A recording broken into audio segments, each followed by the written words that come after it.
What's up, everybody? Green Tea Gamer at your service, and let's talk about Uncharted 4, A Thief's End. Naughty Dog has truly outdone themselves once again, and while Uncharted 4 doesn't quite reach the highs that The Last of Us did, it is certainly the best Uncharted game.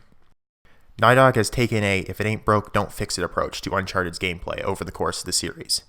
The improvements have been gradual at best, and the three Uncharted games feel pretty much the same in terms of gameplay.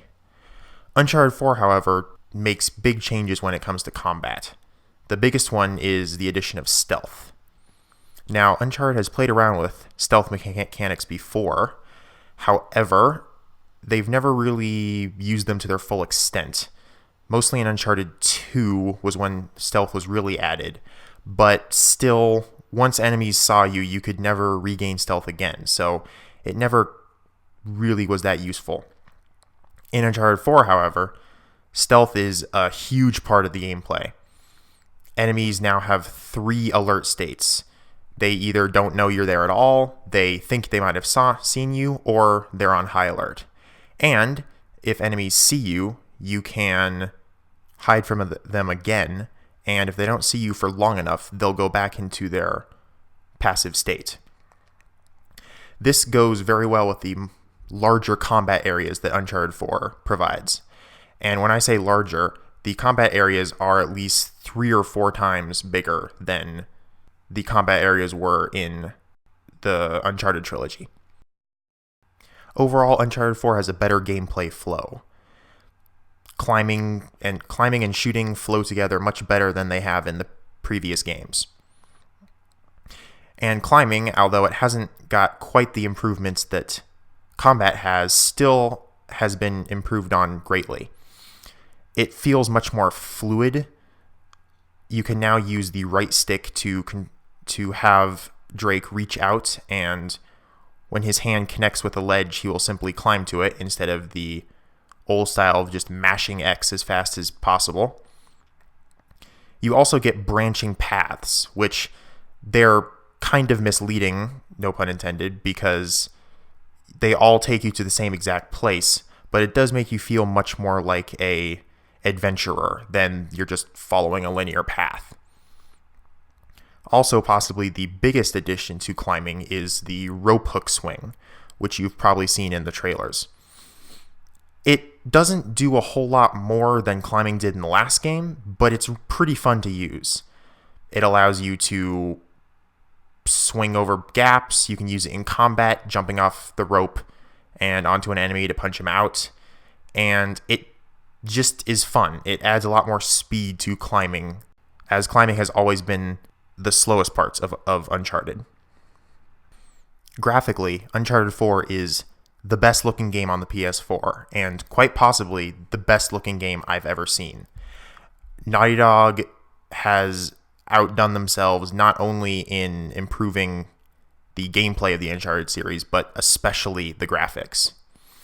And of course, we knew Uncharted 4 was going to look better than the previous Uncharted games, but I was not expecting to just be blown away every time I played Uncharted 4. The character models are unbelievable. Everything down to hair and skin details and reflections in the eyes of characters. The one problem with the game looking so good is every tiny little visual hiccup stands out. And I mean, granted, these are few and far between. And when I say tiny, these are things that you probably wouldn't even notice in other games. But Uncharted 4's graphics are so perfect that it actually breaks immersion when you see something like a tiny texture pop in. Or at one point when I was playing in an area with snow falling, the falling snow looked weird for like half a second, and it really stands out. This is hardly a complaint, as it more speaks to how well the game looks. And these visual hiccups really don't take away from that at all. It is also important to point out that in this game, all cutscenes are in-engine, with the exception of like 1 or 2, which the previous games did not have. This allows for seamless transitions between gameplay and cutscenes, and it really allows the game to never break immersion for the player. Uncharted 4 takes many influences from The Last of Us, and I was actually a little worried that in terms of story, Uncharted might take a bit too dark of a turn for the series, judging from the very ominous looking box art and everything that we had seen in the trailer so far. However, I'm happy to report that this is still an Uncharted game. It is not The Last of Us with the Uncharted skin. However, everything that The Last of Us improved on in terms of gameplay have been used in this game. The enemy and friendly AIs have clearly been ripped straight from The Last of Us, even in terms of environmental storytelling. Anyone who was fans of Ishmael's story in The Last of Us will have plenty to love here. There are tons of optional conversations and hidden notes in the environment that add to the historical component that Drake and friends are trying to track down. Uncharted 4 takes everything that The Last of Us improved on, but it still feels like Uncharted. Uncharted 4 has the most ambitious Uncharted story of the series. This time around, it is much more character-focused, as the treasure that Drake and friends are chasing after is actually much more grounded than what we're used to. Not exactly the lost city of Shambhala or anything like that. But being character-focused actually is the strongest part of the story. This is the last Uncharted game that we'll have with Drake, so it's really cool that we get to spend the most time with Drake and friends in this game. I was a little worried when I saw the dialogue choices being shown off in some Uncharted 4 demo. I don't remember which show it was at, but that just seemed very out of character for Uncharted.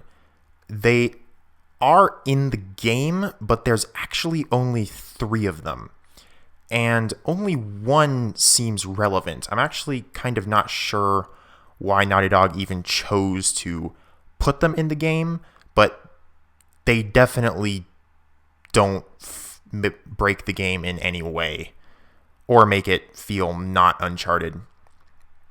You're not making any big decisions. The story is still very linear. These are minor dialogue choices for Drake, and they don't really affect the story whatsoever. I was impressed with how much Uncharted 4 Thief's End actually surprised me through my 12-hour playthrough. And I mean, I was expecting great things from Naughty Dog. Naughty Dog is one of my favorite developers and possibly the best developer in the industry right now. But I kind of thought Uncharted was just a known quantity, and I was expecting just a really good Uncharted game. But Uncharted 4 has so many surprises up its sleeve, much like Uncharted 3 with its young Drake moment.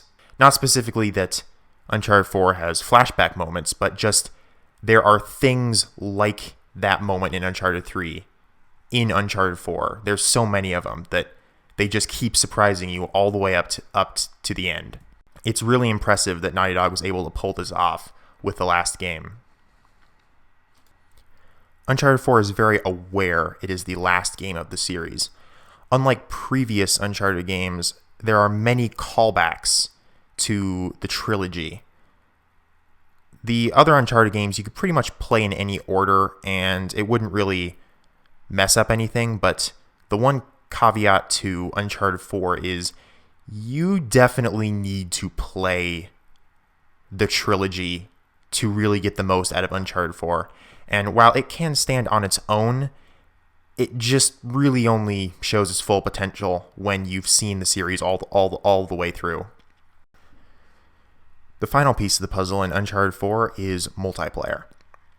Now, Uncharted's multiplayer has never really grabbed me. I don't think it's because it's bad. It just, I don't know, it's never clicked for me. So I only played Uncharted's multiplayer for a couple hours.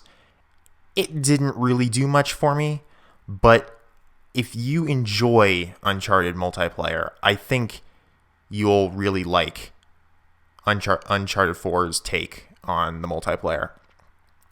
I think my only complaint with it is it's very much a mashup of The Last of Us and Uncharted multiplayer. If you played The Last of Us multiplayer, the big difference is in how you kill other players. if you shoot someone in Uncharted 4's multiplayer enough, they will go into a downed state in which they are able to be revived by their teammates. Now, this is fine, but Uncharted's multiplayer has never had this before. And I have played a fair amount of 2 and 3's multiplayer, and it kind of makes it feel different. It makes it feel slower. And you just have those annoying moments where you snipe someone from across the map and they go down and they're just able to crawl behind like a chest-high wall, and then you can't shoot them anymore. And you kind of feel robbed of what feels like should have been a sure kill. But apart from that, it's a lot of fun. It utilizes pretty much all the mechanics from the campaign. The rope hook swing is there, which is actually really fun. You can like shoot people while swinging on the rope swing, and you can do the jump off the rope swing and punch someone. I've seen videos of people like sniping players from the rope swing. So it is really fun to use in multiplayer. But overall, it didn't grab me. I definitely think there are better multiplayer games out there, most definitely. But if you're very invested in Uncharted multiplayer, I think you'll have a blast. This has been my final thoughts on Uncharted 4: Thief's End. In conclusion, it's a must-buy if you have a PlayStation 4. If you haven't played the Uncharted trilogy, buy the Nathan Drake collection, play it, and then buy this game and play it. It's that good.